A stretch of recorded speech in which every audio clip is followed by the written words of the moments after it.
एक बार प्रेम से कमेंट में लिखिए जय श्री राम, ओम नमः शिवाय, हर हर महादेव। भगवान विष्णु की पहली पुरी जो थी यानी कि प्रथम पुरी जो थी वो अयोध्या थी। अब आप कंफ्यूज हो रहे होंगे कि भगवान श्री राम का जन्म स्थान है, लेकिन भगवान विष्णु की प्रथम पुरी कैसे हो सकता है अयोध्या। तो अयोध्या के बारे में 10 महत्वपूर्ण खास बातें हैं जो जानना बहुत जरूरी है। अब तो राम मंदिर भी यानी कि प्रभु राम लला का जय श्री राम एक बार कमेंट में लिखिए, उनका मंदिर बन रहा है, भव्य मंदिर बन रहा है अयोध्या में। ये बहुत ही खुशी की बात है। तो आइए आज इस वीडियो में जानते हैं इस नगर के 10 विशेष महत्वों को। प्राचीन भारत की हम सभी बात करें तो नगरों में एक अयोध्या को बहुत ही पौराणिक और ऐतिहासिक, पवित्र और सबसे प्राचीन सप्तपुरियों में प्रथम माना गया है। सप्तपुरियों में अयोध्या, मथुरा, माया यानी कि हरिद्वार, काशी, कांची, अवंतिका यानी कि उज्जैनी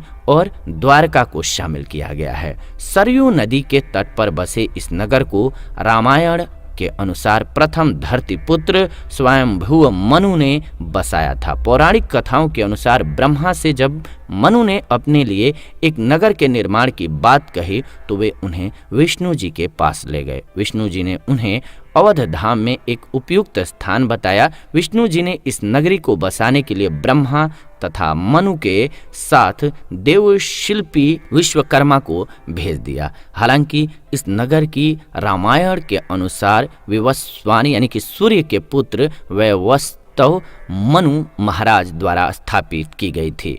माथुरों के इतिहास के अनुसार वैवस्वत मनु लगभग 6673 ईस्वी पूर्व हुए थे। अयोध्या नगरी भगवान विष्णु के चक्र पर स्थित है। स्कंद पुराण के अनुसार अयोध्या भगवान विष्णु के चक्र पर विराजमान होता है। अयोध्या का सबसे पहला वर्णन अथर्ववेद में मिलता है। अथर्ववेद में अयोध्या को देवताओं का नगर बताया गया है।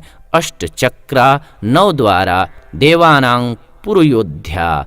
आओ जानते हैं इस प्राचीन और पौराणिक इतिहास को हम सभी। 2000 साल पहले अयोध्या की राजकुमारी सूर्यरत्ना निहू हांगओक अयुता यानी कि अयोध्या बनी थी। दक्षिण कोरिया के ग्योंगसांग प्रांत के किमहये शहर की महारानी। चीनी भाषा में दर्ज दस्तावेज सामगुक युसा में कहा गया है कि ईश्वर ने अयोध्या की राजकुमारी के पिता को स्वप्न में आकर के ये निर्देश दिया था कि वह अपनी बेटी को उनके भाई के साथ राजा सुरों से विवाह करने के लिए किमहये शहर भेजें। आज कोरिया में कारक गोत्र के तकरीबन 60 लाख लोग खुद को राजा सुरो और अयोध्या की राजकुमारी के वंश का बताते हैं। इस पर यकीन रखने वाले लोगों की संख्या दक्षिण कोरिया की आबादी के 10वें हिस्से में सबसे ज़्यादा है। जी हाँ, अयोध्या राम ही नहीं बल्कि उनके तीनों भाइयों और जैन धर्म के प्रथम तीर्थंकर ऋषभनाथ का भी जन्म हुआ था, जो कि श्री राम के कुल के ही थे। अयोध्या में ऋषभनाथ के अलावा अजितनाथ, अभिनंदननाथ, सुमतिनाथ और अनंतनाथ का भी जन्म हुआ था। इसलिए यह जैन धर्म के लिए बहुत ही पवित्र भूमि है। ऋषभनाथ के पुत्र भरत ने कई काल तक यहाँ राज किया। श्रीमद् भागवत के पंचम स्कंध एवं जैन ग्रंथों में चक्रवर्ती सम्राट राजा भरत के जीवन एवं उनके अन्य जन्मों का वर्णन मिलता है। महाभारत के अनुसार भारत का साम्राज्य संपूर्ण भारतीय उपमहाद्वीप में फैला हुआ था। अयोध्या इनकी राजधानी थी। इनके ही कुल में राजा हरिश्चंद्र हुए और आगे चल करके हमने जो भी महान राजाओं के नाम बताए वो सभी हुए। अयोध्या के आसपास एक नहीं लगभग 20 बौद्ध विहार होने का उल्लेख मिलता है। ऐसा कहते हैं कि भगवान बुद्ध की प्रमुख उपासिका विशाखा ने बुद्ध के सानिध्य में अयोध्या में धम्म की दीक्षा ली थी। इसी के स्मृति स्वरूप में विशाखा ने अयोध्या में मणि पर्वत के समीप बौद्ध विहार की स्थापना करवाई थी। ये भी कहते हैं कि बुद्ध के महापरिनिर्वाण के बाद इसी विहार में बुद्ध के दांत रखे गए थे। अयोध्या सिख धर्म का भी पवित्र स्थल है। यहाँ के ब्रह्मा कुंड नामक स्थान पर गुरु नानक देव जी ने तप किया था। श्री राम के काल में अयोध्या की विश्व के प्रमुख व्यापारिक केंद्र में गिनती होती थी। वाल्मीकि रामायण के अनुसार यहाँ अलग अलग देशों के कारोबारी आया जाया करते थे।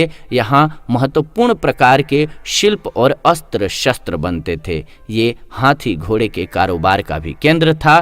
कंबोज और वाहित जनपद के सबसे बेहतर नस्ल के घोड़े का यहाँ कारोबार होता था। यहाँ विंध्याचल और हिमाचल के गजराज भी होते थे। ये भी कहा जाता है कि यहाँ हाथियों की हाइब्रिड नस्ल का कारोबार भी किया जाता था। अयोध्या था देश का सबसे संपन्न और वैभवशाली नगर। जी हाँ, वाल्मीकि रामायण के अनुसार वह पूरी चारों ओर फैली हुई बड़ी बड़ी सड़कों से सुशोभित थी। सड़कों पर नित्य जल छिड़का जाता था और फूल बिछाए जाते थे, यानी कि इंद्र की अमरावती की तरह महाराज दशरथ ने उस पुरी को सजाया था। इस पुरी में बड़े बड़े तोरण द्वार, सुंदर बाजार और नगर की रक्षा के लिए चतुर शिल्पियों द्वारा बनाए गए सब प्रकार के यंत्र और शस्त्र रखे हुए थे। वहां के निवासी अतुल धन संपन्न थे। उसमें बड़ी बड़ी ऊंची अटारियों वाले मकान जो ध्वजा पताकाओं से शोभित थे और परकोटे की दीवालों पर सड़कों पर तोपें चढ़ी हुई थीं। स्त्रियों की नाट्य समितियों की भी यहाँ कमी नहीं है और सर्वत्र जगह जगह उद्यान निर्मित थे, यानी कि बने हुए थे। आम के बाग नगर की शोभा बढ़ाते थे। नगर के चारों ओर शाखुओं के लंबे लंबे वृक्ष लगे हुए थे।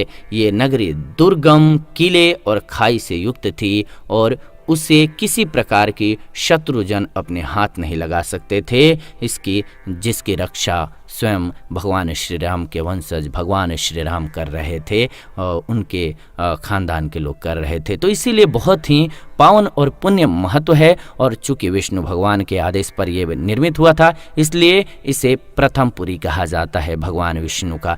तो बहुत ही महत्वपूर्ण है। अयोध्या के इस इतिहास को याद रखना भी हम लोगों के लिए जरूरी है। बहुत ही महत्वपूर्ण स्थल है, इसीलिए भगवान श्री राम की स्थली अब वहाँ बन रही है। जन्मस्थली का मंदिर बन रहा है, भव्य मंदिर बन रहा है। इसकी हम सभी को बहुत खुशी है। एक बार कमेंट में जरूर लिखिए जय श्री राम, जय श्री राम, ओम नमः शिवाय, हर हर महादेव। ये वीडियो आपको कैसी लगी कमेंट करके हमें जरूर बताइए। ऐसी ही जानकारीपूर्ण वीडियो आपके लिए हम लेकर के आते रहते हैं। तो ऐसी जानकारीपूर्ण वीडियो को सबसे पहले पाने के लिए वीडियो को लाइक कर दीजिए, शेयर कर दीजिए व्हाट्सएप, फेसबुक पर, और चैनल को सब्सक्राइब कर लीजिए। इसके लिए कोई चार्जेस नहीं लगते हैं, कोई पैसा नहीं लगता है। हाँ, हमें खुशी जरूर मिलती है और आपके लिए और अच्छी वीडियो लेकर के आने के लिए प्रेरणा मिलती है। तो जरूर कीजिए। आप सभी का ये सहयोग हमारे लिए बहुत महत्वपूर्ण होता है। फिलहाल इस वीडियो से विदा लेते हैं। आप देख रहे हैं जीवन जीने की कला स्पिरिचुअल चैनल। मिलते हैं आपसे नई वीडियो में नई जानकारी के साथ। तब तक आप सभी खुश रहें, स्वस्थ रहें। जाते जाते जय श्री राम बोलना ना भूलें।